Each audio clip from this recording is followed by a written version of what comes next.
Hello friend हाय नमस्कार मु पूजा आपण मानक स्वागत करछि मो चैनल को आसंत आज जानिबा बटम छतु किभली प्रस्तुत होइथाय। प्रथमे मु आलू आ बिलाती को टिके संतुला भाजा करबा पई तेल पके कढ़ाई रे तदरे नून हळदी देई टिके संतुला करि आनली। से गुडे कहि गला परे सिजिला परे ताको गोटे बाउल काढी आनली।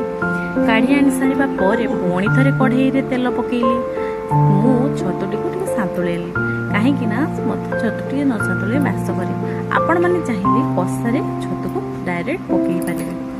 तापर छतु को टिके सांतुलाई आनले भल भाव न सांतुले आनले ता बास करता है ना से टिके हलदी टिके लुण पकईकी ताको भल भाव टिके सांतुलाई आनले।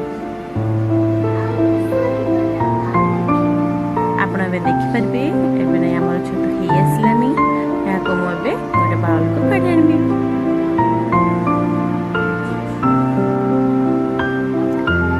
काढी आनिबा परे कढ़ाई रे तेल पकेली से टिके लुण देली तापरे प्याज पकेई भाजिली।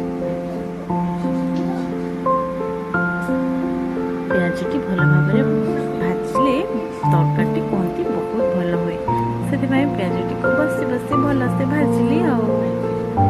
भाजी आसवा पर अदा रसुण पेस्ट पकेली ताको टिके भल भाव भाजिली।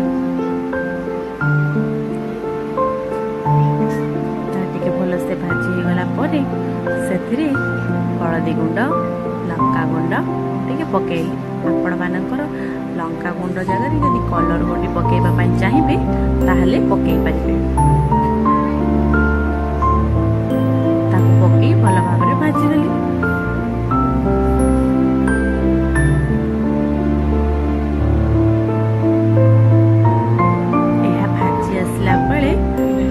टमाटो जो सीझे रखी पके आपने चाहिए टमाटो को काटिकी भी पकई पारे। भल भाव मिक्स करदेली तापरे एथिरे टिके खाली अल्प किछि पानी देली तापरे आकुरी फुटिबा पई छाड़ी देली।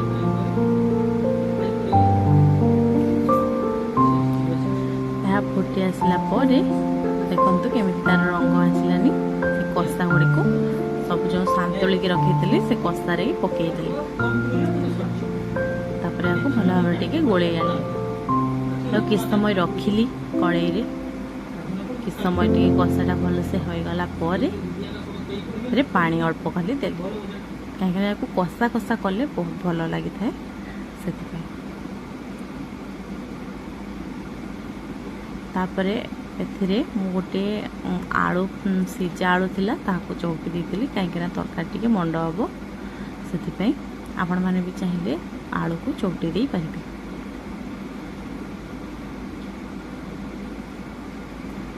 यहाँ टिके फुटी आसला परे मु एथिरे किछि गरम मसला आउ किछि जीरा पाउडर पकेइतिली एवं काढ़ी आनतिली। Thank you. प्लीज मो चैनल को सब्सक्राइब करंतु। जय जगन्नाथ।